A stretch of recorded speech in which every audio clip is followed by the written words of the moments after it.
रुद्र संहिता के पंचम युद्ध खंड में 14वां अध्याय। शार समुद्र में प्रक्षिप्त भगवान शंकर की नेत्राग्नि से समुद्र के पुत्र रूप में जलंधर का प्राकट्य। कालनेमी की पुत्री वृंदा के साथ उसका विवाह। व्यास जी बोले, हे सनत कुमार, हे सर्वज्ञ, हे ब्रह्मापुत्र, आपको नमस्कार है। मैं आज महात्मा शंकर की अद्भुत कथा सुनी। ये ब्राह्मण शिव जी के द्वारा भाल नेत्र से उत्पन्न हुए अपने तेज को शार समुद्र में फेंक दिए जाने पर क्या हुआ? हे तात, उसे शीघ्र कहिए। सनत कुमार बोले, हे तात, हे महाप्राज्ञ, अब आप शिव की परम अद्भुत लीला को सुनिए, जिसे श्रद्धा से सुनकर भक्त योगियों की गति प्राप्त करते हैं। शिव जी के तीसरे नेत्र से उत्पन्न वो तेज जो खारे समुद्र में फेंक दिया गया था, शीघ्र ही बालक रूप हो गया। सभी लोगों को बह देने वाला वो बालक वहां गंगा सागर के संगम पर स्थित हो बड़े ऊंचे स्वर में रोने लगा। उस रोते हुए बालक के शब्द से पृथ्वी बारंबार कंपित हो उठी और स्वर्ग तथा सत्य लोग उसके स्वर से बहरे हो गए। उस बालक के रुदन से सभी लोग भयभीत हो उठे और समस्त लोकपाल व्याकुलचित हो गए। हे विपेंद्र, हे तात, हे विभो, अधिक कहने से क्या प्रयोजन? उस शिशु के रुदन से चराचर सहित संपूर्ण जगत चलायमान हो उठा। उसके बाद मुनियों के सहित व्याकुल समस्त देवता लोक गुरु पितामह ब्रह्मा की शरण में गए। वहां जाकर इंद्र सहित सभी देवताओं तथा मुनियों ने ब्रह्मा को प्रणाम कर तथा उनकी स्तुति कर उनसे कहा। देवता बोले, हे लोकाधीश, हे सुराधीश, हम लोगों के समक्ष भय उत्पन्न हो गया है। हे महायोगिन, उसका विनाश कीजिए। यह अद्भुत ध्वनि उत्पन्न हुई है। सनत कुमार बोले, तब उनका ये वचन सुनकर लोक पितामह ब्रह्मा जी आश्चर्यचकित हो उठे कि ये क्या है, और वहां जाने की इच्छा करने लगे। हे तात, तब ब्रह्मा जी देवताओं के साथ सत्यलोक में पृथ्वी पर उतरे और उसका पता लगाते हुए समुद्र के किनारे गए। सभी लोकों के पितामह ब्रह्मा ज्यों ही वहां आए त्यों ही उन्होंने समुद्र की गोद में उस बालक को देखा। ब्रह्मा को आया हुआ देखकर देव रूप धारण कर सागर ने शीर झुकाकर उन्हें प्रणाम करके उस बालक को उनकी गोद में दे डाला। तदंतर विस्मय में पड़े हुए ब्रह्मा जी ने समुद्र से ये वचन कहा, हे जल राशि, शीघ्र बताओ कि यह अद्भुत बालक किसका पुत्र है? सनत कुमार बोले, तब ब्रह्मा जी का वचन सुनकर समुद्र बड़ा प्रसन्न हुआ और वो हाथ जोड़कर नमस्कार कर स्तुति करके ब्रह्मा जी से कहने लगा। समुद्र बोला, हे ब्राह्मण, हे सर्वलोक स्वामिन, मुझे गंगा सागर के संगम पर यह बालक अकस्मात प्राप्त हुआ है और मैं नहीं जानता ये किसका बालक है। हे जगत गुरु, आप इसका जातक मार्दी संस्कार कीजिए और हे विधाता, इसके जातक संबंधी समस्त फलों को बताइए।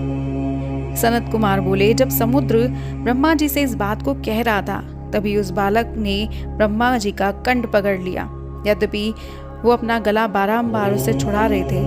हे व्यास जी, ब्रह्मा जी गला छुड़ाने का बहुत प्रयत्न कर रहे थे, किंतु उस बालक ने इतने जोर से उनका कंठ दबाया कि पीड़ित ब्रह्मा जी के नेत्रों से जल टपकने लगा। तब ब्रह्मा जी ने किसी प्रकार उस महान तेजस्वी समुद्र पुत्र के दोनों हाथों में अपना गला छुड़ाया और वो आदर पूर्वक समुद्र से कहने लगे। ब्रह्मा जी बोले, हे सागर, सुनो, मैं तुम्हारे इस पुत्र का समस्त जात को फल विचार कर रहा हूँ। इसने मेरे नेत्रों से निकले हुए जल को धारण किया है, इसलिए ये जलंधर इस नाम से प्रसिद्ध होगा। ये इसी समय तरुण, सर्वशास्त्रार्थवेत्ता, महापराक्रमी, धैर्यवान तथा रणदुर्दम योद्धा है। तुम्हारे तथा कार्तिकेय के समान ये युद्ध में गंभीर होगा। ये संग्राम में सबको जीत लेगा तथा समस्त ऐश्वर्य से परिपूर्ण होगा। ये बालक समस्त दैत्यों का अधिपति होगा तथा विष्णु जी को जीतने वाला होगा। इसका पराभव कभी नहीं होगा। रुद्र को छोड़कर ये सभी प्राणियों से अवध्य होगा। जहाँ से इसकी उत्पत्ति हुई है, अंत में ये वही जाएगा। इसकी पत्नी महापतिव्रता, सौभाग्य को बढ़ाने वाली, स्वर्ग सुंदरी, मनोहर, प्रिय वचन बोलने वाली तथा शील का सागर होगी। सनत कुमार बोले, ऐसा कहकर दैत्य गुरु शुक्र को बुलाकर ब्रह्मा जी ने उस बालक को राज्य पर अभिषिक्त करवाया और समुद्र से आज्ञा लेकर वो अंतर्ध्यान हो गए। तदंतर उसके दर्शन से प्रफुल्लित नेत्र वाला समुद्र उस पुत्र को लेकर प्रसन्नता से अपने घर चला गया और प्रसन्नचित होकर अपने उपायों द्वारा स्वर्ग सुंदर, मनोहर, अत्यंत अद्भुत एवं परम तेजस्वी अपने पुत्र का पालन पोषण करने लगा। उसके बाद सागर ने महान असुर कालनेमी को बुलाकर उसकी वृंदा नामक पुत्री को उसकी भार्य के निमित्त मांगा।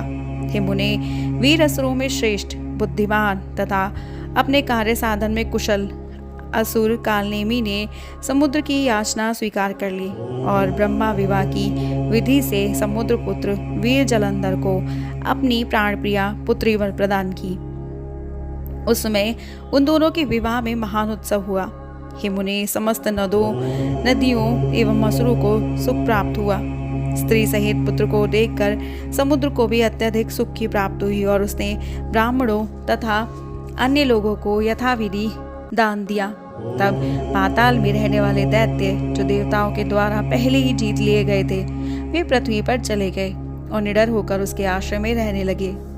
उस समय कालनेमी आदि वो असुर उस समुद्रपुत्र को कन्या देकर परम प्रसन्न हुए और देवताओं को जीतने के लिए उसके आश्रित हो गए। असुर वीरों में मुख्य वीर वो समुद्रपुत्र जितेंद्रिय जलंधर अति सुंदरी भार्या को प्राप्त कर शुक्राचार्य के प्रभाव से राज्य करने लगा। इस प्रकार श्री शिव महापुराण के अंतर्गत दैत्यरुद्र संहिता के पंचम युद्ध खंड में जलंधर वधोपाख्यान के अंतर्गत जलंधर उत्पत्ति विवाह वर्णन नामक 14वां अध्याय पूर्ण हुआ।